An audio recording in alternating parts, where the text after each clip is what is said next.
So for today's deep dive, we're looking at one of botany's great mysteries. I mean, if you picture it, it almost seems impossible. You have this vibrant, pear-shaped fruit, and then hanging right underneath it, just out in the open, is this little kidney-shaped shell. It's the fruit that grows its seed on the outside. We're cracking the case of the cashew. And our mission today is to figure out what is going on with this plant.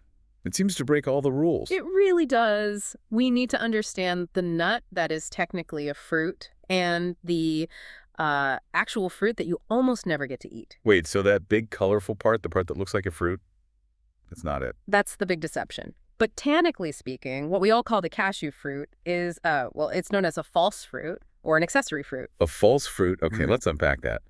If that big sweet-looking part isn't the fruit, what on earth is it? It's actually the stem, the peduncle, to be technical. The stem. Yes, the stalk that connects the flower to the branch swells up. It gets big and juicy and colorful. It's basically, a marketing ploy by the plant. So it's putting the real fruit up on a pedestal. Exactly. The actual fruit is that small, gray, kidney-shaped shell hanging at the very bottom. And inside that shell is the seed, the nut we eat. That's the one. Okay, this is where it gets really fascinating for me. That false fruit, the cashew apple, is supposedly incredibly juicy and has this tart, almost musky flavor. Yeah.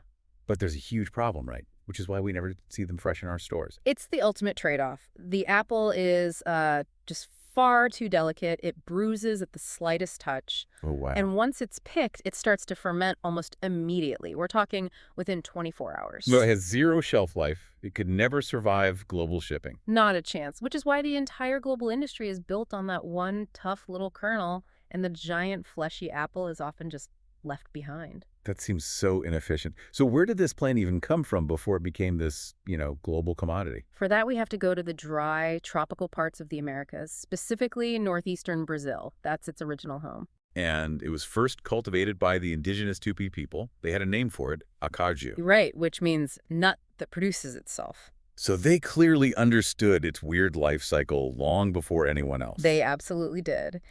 Then in the 16th century, the Portuguese colonizers arrive. And they see this plant, but not just for the nut. What else did they want it for? At first, it was for a very practical reason, soil erosion. They needed tough plants to hold the soil together in their colonies. So they took it with them. They took it everywhere. They transported it thousands of miles away to their outposts in India and Africa.